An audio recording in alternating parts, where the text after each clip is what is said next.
সপ্তাহের ব্যবধানে মুরগি ও ডিমের দাম বেড়েছে, তবে কিছুটা কমেছে আতপ চালের দাম। মোটা চাল কেজিতে কমেছে 5 থেকে 10 টাকা। স্থিতিশীল আছে আদা ও রসুনের দাম। ঈদকে সামনে রেখে বাজারে স্বস্তি চান ক্রেতারা। এই ঈদে জামা জুতো অ্যাক্সেসরিজের ডিসকাউন্ট।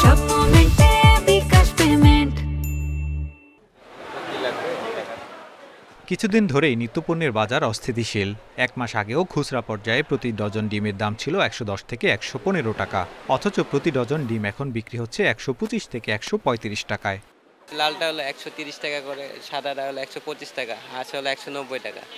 এই দামটা বলতে আগের দামে আগের সপ্তাহে যে ছিল এখনো ওই সপ্তাহে আগের থেকে মানে গত সপ্তাহে যে 5 টাকা বাড়ছিল 25 টাকাতে 30 টাকা, এখনো 30 টাকাই আছে। ডিমের দাম বাড়ছে, ওইদিকে তেল চিনি এগুলো দামও তো একটু কমেনি। মুরগির দামও কিছুটা বেড়েছে। কেজিতে 10 টাকা বেড়ে ব্রয়লার বিক্রি হচ্ছে 170 থেকে 180 টাকায়, আর সোনালী মুরগি বিক্রি হচ্ছে 260 থেকে 270 টাকায়। ব্রয়লার 160 থেকে 70, আর সোনালীটা 260 থেকে 80 এর ভিতরে। পেঁয়াজের দাম বেড়ে কেজিতে বিক্রি হচ্ছে 55 থেকে 60 টাকায়, তবে রসুন আদার দাম স্থিতিশীল আছে। প্রতি কেজি রসুন বিক্রি হচ্ছে 120 থেকে 130 টাকা দরে। এছাড়া প্রতি কেজি আদা বিক্রি হচ্ছে 120 টাকায়। সেটা যে কেরালা আদা, এটা 120 টাকা কেজি, 100 টাকা কেজি, 120 টাকা কেজি ব্যস্ত আছে। পেঁয়াজ হলো একটা 50, একটা 60।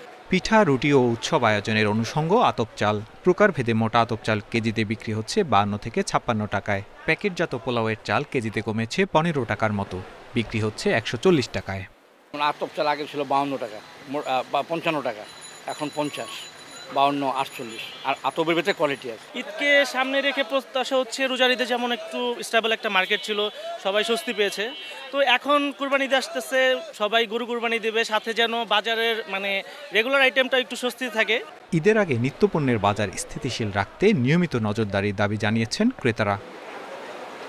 Tarique Hossain, Independent News, Dhaka.